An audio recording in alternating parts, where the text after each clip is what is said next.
Hey guys, we're looking at the Haulotte 4527A. This machine happens to be a driving set. We're having a leak on this machine. As you can see, there's a few drops on the ground there. The way this machine is designed is it's your holding tank for your hydraulic fluid. And there's a real small O-ring on the end of this pump that slides into the tank here. And over time, especially in the wintertime, it tends to shrink up and allows a little bit of fluid to come past there. And as you can see, ours is starting to build up here a little bit. Unfortunately, with this design, these things have to be done almost yearly, is what we've kind of run into. This is a brand new machine. It's only about 2 years old. We contacted the manufacturer. They have sent us an upgrade kit because these tanks are not exactly true. I'm not sure if you can tell that or not, but there's a slight gap in here. So they don't sit exactly flush, which kind of puts a little bit of strain on where the seal is on the end of that pump motor there. I'll show you that kit here in just a minute. So we're going to take this assembly off, show you guys how to change that seal out, put everything back together again. All right guys, we got it pulled into the shop here. First thing we did was unhook that battery connection on the other side of the machine. I'll show that to you real quick if you're not familiar with that. Got a quick disconnect here. Always a good idea to do that when you're working on the machine, just in case you bump a wire you don't intend to. Second item we did was we went ahead and marked out where this latch is for the upper handle that locks down your side here. That way you don't have to second guess where that's at. And then the third thing we did was we pulled the top plug here so we could get some better airflow, because you do have a plug on the bottom that drains the tank off. On that top plug, it's got an O-ring on it here. Make sure that you keep up with that, it doesn't drop in your bucket. Same thing on your bottom ring, it's got an O-ring, but it's also got a magnet on here. It's a good idea to kind of check that to see if you've got any metallic material in there. We've got a little bit, which is not uncommon for a machine with a couple of years on it. If you got an excessive amount, that might be an indication you got something else going on. And then I believe we've got, this is a 9/16 here. This is Allen's, and this Allen is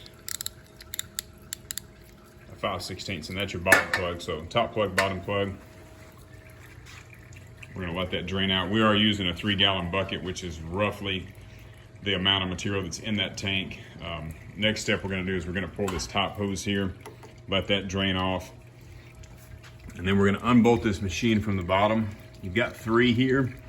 This one goes to the tank on the back side, and then these 2 go to that manifold where your pump motor is attached right there. And that's gonna allow me to move this entire assembly sideways so that I can get in here to these 4 Allens. These are 1/4 inch, so that I can loosen those 4 up and slide this tank off and access that seal.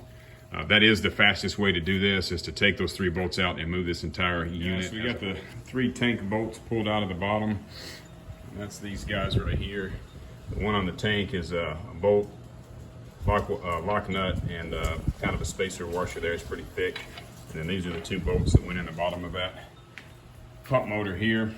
We do have a kit from Haulotte. They send you an instruction manual on a hydraulic tank O-ring replacement, and it goes step by step. It's pretty good. We're going to kind of follow that pretty close. They have started adding this spacer now to go underneath that aluminum block in front of your pump there, to kind of help level out, because those tanks are not true. And then here's the new O-ring. They've given us a couple of longer bolts, since that spacer is going to be in there to kind of raise that up.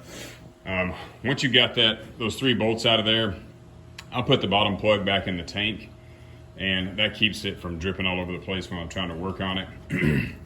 The manual they send you tells you to disconnect this hose, which comes into the top at this point, so you can get a little better access to the bolt that's back here. But this thing just constantly drips, so I'll detach from the top, and that keeps it from dripping on me when I'm trying to work, because I don't have any plugs for the end of those hydraulic fittings. And you can get in there pretty well. There are 4 of these spin-on nuts, and I've already loosened this one up and taken the other 3 off. And you'll see that there's just a stud left here, and there's 4 of these studs that hold this tank on. These are just they're kind of a Torx, but the only way to get those off is with a 1/4 Allen wrench. And what they recommend you do is actually cut that Allen wrench off pretty short, so that it'll fit in this gap in between the tank, slip on, and allow you to turn. I will tell you, it's a little bit of a bear. The 2 on the outside right here are not too bad. There is one on the bottom side that's easiest reached through this hole up here underneath. You can reach up underneath here before you move your tank out of the way. And then the fourth one is kind of on top. I'm not sure if you guys can see that or not. And it's tight in between that gap right there. So what I do is I take a long flathead screwdriver and kind of pry against my Allen wrench to kind of help wiggle it and work it in there. And they're not super tight. I think the textbook says 10 or 12 pounds. So once you can get one turn on it, you can pretty much just stick your finger down in there and spin those dudes right off. We'll set those aside. So now I'm just gonna break the tank free from that manifold. We got the tank separated. You'll notice there's still a hydraulic hose attached to the tank on this backside. You can take that off if you want to. I'm not gonna do that just because it's kind of a pain to get back in there. I think that's a 23 or 24 millimeter on that head. Plus I've got extra hydraulic fluid dripping in there, and it's not really necessary because I'm not gonna take this tank out of here. There is a pickup in here, which I'm just gonna loosen that clamp, slide that out of the way so that I can separate these two to get my new O-ring in. You'll notice on mine there's some black RTV on there. The last time we did this repair, the shop told me that using black RTV around that seal would help prolong the life of it. We found that not to be true. It still went out about the same amount of time, so now we've got the task of getting that cleaned up. So I'm gonna get that cleaned up. I'll tune back in with you here and show you how we put it all back together.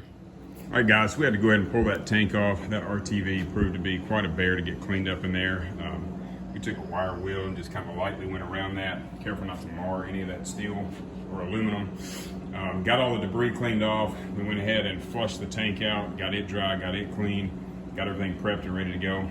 This is that strainer I was telling you about that fits inside your tank. You'll notice it's got a pre-screen on it, but you've also got a filter in here from the factory. So if you miss a little debris, not the end of the world, but we try to get as much as we can. That back hose, which is this guy up here, which was attached to the bottom of your tank down here. Just be careful when you take that off. It does have 2 copper washers on there. It kind of slips through there. I keep it up out of the way to keep your hydraulic fluid from dripping down there. So we got all that prepped, got all that clean. This is the old seal. And this is the new seal, and you can tell there's a slight size discrepancy because that old one got stretched when we pulled it off. The manual says that when you put this new one on, you want to be careful not to roll that or have that twisted. So when you get that installed on there, make sure it's flat all the way around. The other thing they tell you to do is to coat this lightly in fresh, clean hydraulic fluid, and do the same thing with the front of your tank face right there, so that when all that goes together, you got a good wet seal. So we've got that back hose reinstalled, not to forget our 2 copper washers, got that snugged up to torque. I did take the time while this was out to kind of clean any of the debris in that pocket out of there.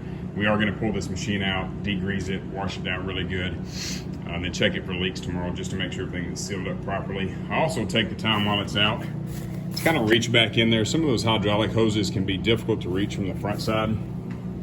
So I did reach around from the tank side, check all of those and snug them up. Nothing worse than when you're in the field and you've got a loose hose, you can't reach the thing. Lastly, as I've slipped all this back together here, you notice we're pretty tight right here. There's a little bit of a gap right now. That's gonna snug up when we put our nuts back on here. This is a little bit of a bear to get pushed together because you've got that fresh O-ring. It's pretty fat, so you're gonna feel kind of a click into place. I have found the best thing to do is to just put one arm behind that tank, the other arm in front of that motor, and just squeeze that thing together and it will ride up and over. If it doesn't look flat and flush all the way around, there's a chance you've rolled the seal. You may have to pull it back apart, check that, put it back in there again. All right, so we got our tank bolted up. We got all 4 of these guys on. I do go all the way around them once, and then I come back and check the first one just to make sure it hasn't loosened up. I don't have the torque spec offhand in my head, but what I'll do at the end of this video is I'll scan these pages in, try to add them to the end of the video. It'll have all the torque specs for each one of these items we've touched today. So we have confirmed the back hose is attached. We've got our bolts, O-ring is in. We put the strainer assembly back in. We're gonna reattach this top hose. We did put the spacer in, the factory offered as an upgrade kit. And this pump and tank is pretty heavy. So all I've done is just taken a couple of large wrenches and put them underneath here. And that allows this thing to kind of float and move a little easier. So I can get up underneath here and get those threads started. And now that I've found the holes, got everything lined up, we'll pull the wrenches, snug that down. I've already got the plug put back in the bottom of the tank. So let me run through that and then we'll get this thing topped off. Got the hoses hooked up, we've tightened everything down. I will tell you one of the things that the instructions say that when you're putting this block in, Leave that loose until you get that front bolt, which holds down the back side of the tank there. You can see it under the bottom.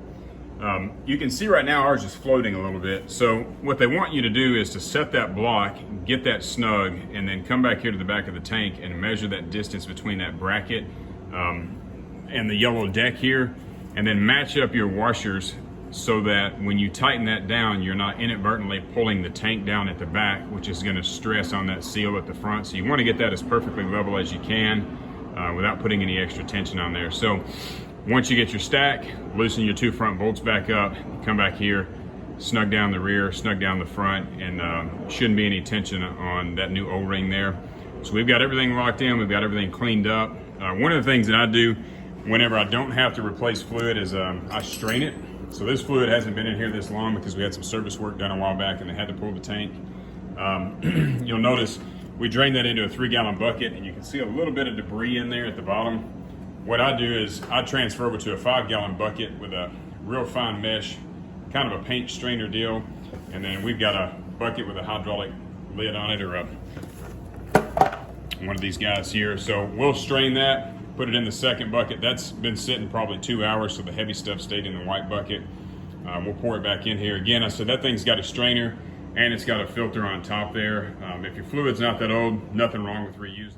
So we filled the machine back up with hydraulic fluid. Always put a tick mark there to kind of measure where my fluid level's at. Right now it's a little off because the feet are down. This way, if I'm doing routine maintenance and I haven't spotted a leak on the machine somewhere, that's kind of my indicator light, so to speak. We have reattached the hood latch here. We've also put a date back here on the pump motor that we replaced that O-ring so that we don't have to keep up with that. Just kind of a quick check. Last thing I'll say is this is a self-bleeding system, so once you've got everything back together, you've got the system filled up with hydraulic fluid. We pulled it outside, we've cleaned the machine, we've run it through a full functions test and restowed the machine and rechecked for leaks. Everything looks good. Hit me up below if you guys have got questions or comments, and thanks for watching.